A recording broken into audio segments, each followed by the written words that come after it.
yung si Doc Carlos Benitez? Ay, opo. Asawa po ni Doc Carlos Benitez yung nanay po ni Doc Annalyn. Si Ma'am Lynette po. Oh, really? What a wonderful coincidence. Dahil sa pinagtataguan ni Doc Carlos Benitez ang naging asawa nito sa US na si Irene Benitez at hindi niya na sinasagot ang mga tawag nito sa telepono, ay nagdesisyon ang babae na umuwi ng Pinas para hindi na pagtataguan siya ni Doc Carlos. Para malaman din, ang tinitirhan ng doktor ay sa East ito unang pumunta at nagtanong-tanong sa mga nurse. Sa simula ay hindi binigay ng nurse ang address ni Doc Carlos dahil napaka-confidential nito at kasalukuyang naka-leave.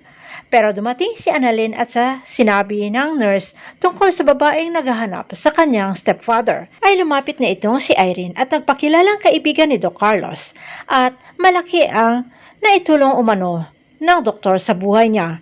Bilang pagtanaw ay pinakita pa ni Irene ang larawan nilang dalawa ng Doc Carlos na gusto niya na ito sorpresahin kaya ayaw niyang tawagan o ipaalam na ang pagdating niya.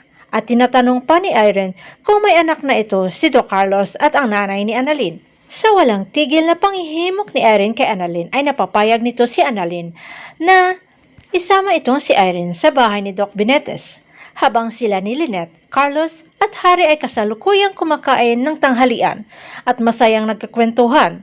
Pero biglang nauwi sa pagkapikon itong si Doc Benitez nang paulit-ulit siyang tinatanong ni Harry kung ano ang pangalan ng ex nito sa US. Hindi na natapos ni Harry nang ubusin ang pagkain niya dahil nakitang galit na ang ama. Sinundan naman ito ni Carlos ang anak dahil na rin sa panghihimok ni Lynette na kausapin itong si Harry at tapusin ang kanyang kinakain. At sa pag-uusap ng mag-ama ay ipinaliwanag ni Doc Carlos kay Harry na ayaw niya talagang isipin man lang o gustong kalimutan nito ang babae niya sa US. Naintindihan naman iyon ni Harry at humingi rin ng sorry sa ama. Ang hindi alam ni Doc Carlos ay tumawag si Annalyn at paparating na kasama itong si Irene na kaibigan umano ni Doc Carlos sa US at susurpresahin si Doc Carlos. Malalaman kaya ni Lynette na ang paparating kasama ni Annalyn ay ang tinataguang asawa ni Doc Carlos sa US. Abangan na lang natin ang susunod na episode dito sa Abot Kamay na Pangarap.